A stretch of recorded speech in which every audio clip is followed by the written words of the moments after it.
The big bad wolf is not doing his job. Malia doesn't care. Come back from Disney already, people. Enough. Okay, so the big grand scheme, like you guys go, yeah, that way, some other way, so that you don't straight go that way.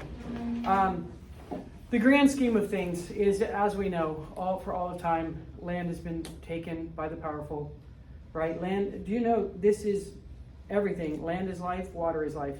Do you know in your century, in the 21st century, it's water? Does everybody know this part? What is getting ready to happen and has been happening out in California currently? Fires. What? Fires. It's not drought. It's not fires. Slides. It snowed like crazy. But now the weather is heating up too soon, too fast. So therefore, the snowpack is melting. The rivers are rising. Currently in Mississippi, the Mississippi River is rising, and it hasn't slowed down. It's still rising, but then they expect the exact same thing to happen with California with the snow. So climate change is your future. We are going to be talking about that. Whoever asked what we're talking about after break, we'll be talking about some of the things that are facing you in the 21st century. But one of them is this. So anyway, land reform in Africa, Latin America. We, Europeans and United States of America, have allowed strongmen, it's called strong arm diplomacy. We've allowed strongmen to take over places as long as it suits our political purposes. What's that mean? As long as they let us rape, rob, and pillage their lands, what do? Pay off the political leaders, who some of them we put in a coup d'etat that we've helped to get into place so that we can puppet them and suck out all those natural resources and everything else. So land reform is attempting to right those wrongs. One of the worst places in your future are the lungs of the world. And Brazil, what's it called? Amazon. The Amazon rainforest. The Amazon rainforest is being burned down. Don't answer all the questions. Burn down. And what are they planting? We talked about a cash crop. Palm oil. Indonesia is doing the same thing, and there's a rainforest in Indonesia. And Indonesia is doing the same thing. I think if I remember correctly, Indonesia is either the highest Muslim population, the country with the highest Muslim population is Indonesia. So, land reform, Latin America, go ahead. So I'm going to go fast. The video just said it. Latin American leaders saw land redistribution as a critical for progress and as a means of increasing peasant support, giving them their land back. The U.S. saw land redistribution as a step toward communism. Communism generally most appealing countries with high poverty rates. We were in the midst of the Cold War. So why do we keep replacing their democratically left-leaning elected rulers? The people that are democratically elected. We have coup d'etats to oust them. So that what? We can puppet them and keep getting cash crops that we want. So we are involved in this. Go ahead. Fidel Castro, a communist, overthrew dictator Fulgencio Batista. Batista led a brutal regime with deep economic ties to the U.S. ever since the war in 1898 with McKinley? Spanish-American War. That we took Cuba and puppeted Cuba. What else did we get in the Spanish-American War? Guam, Puerto Rico. So we can trade with China. Philippines. So we can trade with China. And so Batista was nothing but a puppet, and indeed Cuba became the playground for the rich and famous. That's nice contextualization if you ever have to write about that stuff. In the 20th century, before Fidel Castro, under the Batista government, they were the playground for the rich and famous of the United States of America. Actors, actresses, obviously, Hemingway, famous authors, rich people, all went down there because there weren't any rules or laws. They could do whatever they wanted to do in Cuba. So Fidel Castro, with the help of Che Guevara, go ahead, I think he's the next one. Go ahead. Fidel Castro, yeah, go ahead. And Che Guevara seized control. So Castro seized all the foreign properties, mostly owned by the U.S., eliminated private property, and nationalized Cuba's sugar industry. We were in control of the sugar industry. Is it still important today, the 21st century sugar? I mean, that's my drug of choice, right? I mean, I would mainline chocolate, apparently, if I could. That's apparently my drug of choice, but that's most of the United States of America are still addicted, and everybody in the world is still addicted to sugar. So, yes, sugar industry is still very, very significant, and it was controlled and operated by us, for us. So, he overthrows us. Go ahead, because All of Cuba is basically just making stuff for us at very low prices, cash crops. Go ahead. This is Che Guevara, go ahead. He's a revolutionary. Che was assassinated in 1965 in Bolivia by the CIA because he was going to all of these countries trying to help the peasants what? Land reform. Land reform, get their land back, and who's he trying to push out? All over Latin America. Everybody, imperialists, colonizers, white people, business, businesses. Go ahead. The U.S. covertly attempted to overthrow Castro in the Bay of Pigs invasion. It failed miserably, and tensions mounted. Go ahead. And of course, Cuban Missile Crisis happened, and that's the peak of the Cold War because it's what? The closest we've ever come to nuclear annihilation. So U.S. enacted economic sanctions on Cuba, an economic embargo meant to destroy Cuba's economy and topple Castro. That happened all the way through Obama. Obama was the first one to open diplomatic relations with Cuba. Somebody said they went to Cuba? I think somebody in one of my classes went to Cuba. Obama opened diplomatic relations with Cuba for the first time since Fidel Castro took over. I think Trump undid it. I feel like Trump made it so that it wasn't open again, but I don't know if Biden reopened it. Remind me to check after our AP exam. Go ahead. So economically, so we can't take them over and puppet them, so we economically put sanctions that just made it painful for them. So Castro family remains in power. Relations with the U.S. have improved dramatically in recent years. Raul Castro is in charge now. Guatemala, you guys, all of these countries, they're like third world nations, and it's because of us. We've had CIA coups, especially under Ronald Reagan, CIA coups toppling democratically elected rulers because they lean left, and to oust them because of the Truman Doctrine, which says contain communism. Contain communism. So Arevalo was a reformer. He was elected president of Guatemala. He sought land reform and threatened foreign investment, meaning you guys get out, we're taking our country back, everybody's getting their land back. Go ahead. Arbenz hoped to nationalize foreign companies, including the United Fruit Company, which dominated Guatemala's economy. Arbenz. Go ahead. Then the U.S. supported the United Fruit Company, arguing Arbenz had adopted communist policies. Latin American nations supported Arbenz. All of Latin America supported him. And then the U.S. had a coup d'etat. Of course, because he was trying to help what? Help them have land reform, help them get their land back, help them to boot the American businesses that were demanding cash crops like the United Fruit Company.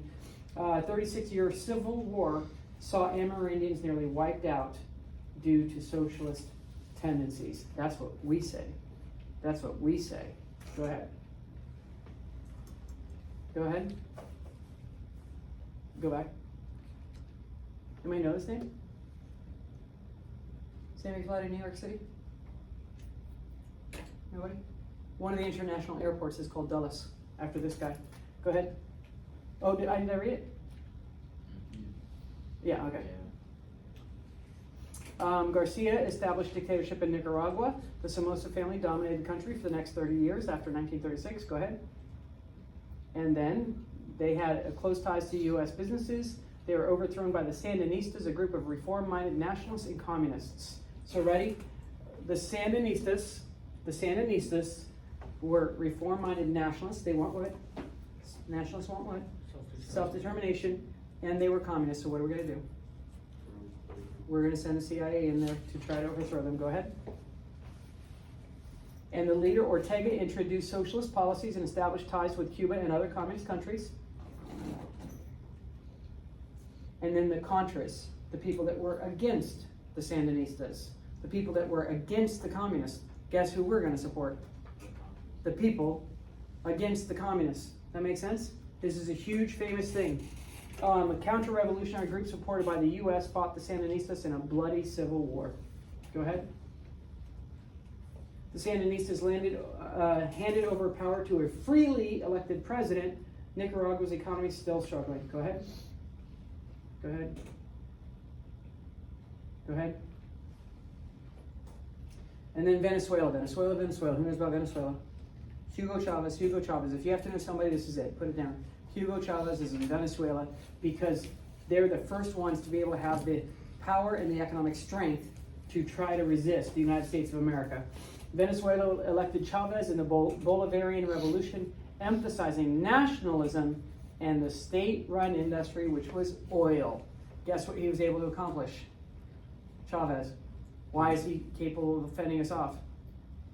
He got the oil industry what? Nationalized and back in the hands of his country and him. And if you have oil, what? If you control the oil, now you have the money and the power. So Hugo Chavez was capable of ripping the state-run industry, creating oil as a state-run industry, taking it back from Europeans in the U.S. Go ahead, think BP. Venezuela redistributed 5 million acres of land. Former landowners were furious and squatters often settled on the land illegally. Venezuela redistributed 5 million acres of land. Who'd they give it back to? The poor peasant people. Let them farm the land again and own the land again. Go ahead. Yep. Having survived several coup attempts by us, the CIA, it's always got to be under the guise of them, right? We say that the coup was orchestrated by them, but who's really doing it? The U.S. and the CIA. After several coup attempts, Chavez died in office. Poverty and violence have skyrocketed in Venezuela since. Because that was the latest strong arm diplomacy. But then what? After he died, there was a vacuum, a power vacuum was not filled. Go ahead. Land reform in South and Southeast Asia. After World War II, Communist North Vietnam violently seized land from large landowners and redistributed it to the peasants. So, if you remember, in 1975, Vietnam was taken over by the communists. And they've finally gotten rid of, since 1887, what country? Who's finally been ousted? Us, but then who was before us? Who colonized them? Indochina. France. The French had colonized Indochina. The Indochina War was 46 to 54. The French were like, we give up, and they left. But then we went in because of the Truman Doctrine, which means contain communism. So we went in, and after that, go back. After that, they redistributed land back to the peasants. Give the people their land back. Land reform, land reform, land reform. This is the second half of the 20th century. Go ahead. India, after its independence in 1947, struggled to be able to redistribute land because the cities became very, very, very powerful. So, how many people are in India? 1 billion? Higher. 1.5. 1.5. We are barely approaching 1.5, and then this month, do you remember that we talked about it? Was this class? This month. Any minute now, this month, India's getting ready to be? What? Yeah. They are. The most, is it now? Yeah, they already did. Oh, I thought it was this month that it was going to happen. Either way, right now, India is the highest population on the earth. So, I started teaching world history in 2008, and I remember reading this article about India, and guess, so 1.5 billion, what percent of the population lives on, a very vast, large amount of population exists on $2 a day. How many days in the year? 265. So more than how many people live on that? There's 1.5 billion. More than? Mm-hmm. Well, at the time it was 800 million, but then my mind tells me now that it's a billion. A billion people live on $2 a day. This is only like 14 years later or something like that. So what does their life look like? Where are they, this billion people? On the streets. No, but where physically are they located? All of the earth, it's this way. Cities. What? Big cities. Exactly, not big cities. Do you understand? Exactly, not big cities. The people that have any sort of income, what? Are in big cities. In India, we're talking about, look, can you touch India? We're talking about rural India, thanks. Where we're talking about like carts and wagons, and that you have to still go get water. Who's seen Africa and India? Who's seen people having to carry water in jugs on their heads and everything, that they have to go to a town pump, a town well to go get water, and some of them have to walk way inland. They don't have, like, they have mud houses, right, that they've made. There's no windows, there's no anything. Do they have cell phones? Some of them actually have cell phones. Do you know that? Like, some of the poorest people on the earth have nothing but what? But actually have a cell phone, because it can do what? Literally almost anything, right? And satellites get people in the very far country can actually get. So some people, most people, even though they have nothing, still somehow, they have technology like you, Siri. They have cell phones though. 1 billion people. We'll have to look that up too in our future. Unbelievable. India, go ahead. India's state of Kerala, under communist leadership, successfully promoted land redistribution. India ended those policies. Why can't you let me dance longer? Why can't you let me get rickrolled a little bit longer? Give me a little bit of time to be rickrolled all the way till I turn that off. Mackenzie turns it off. Malia told her to.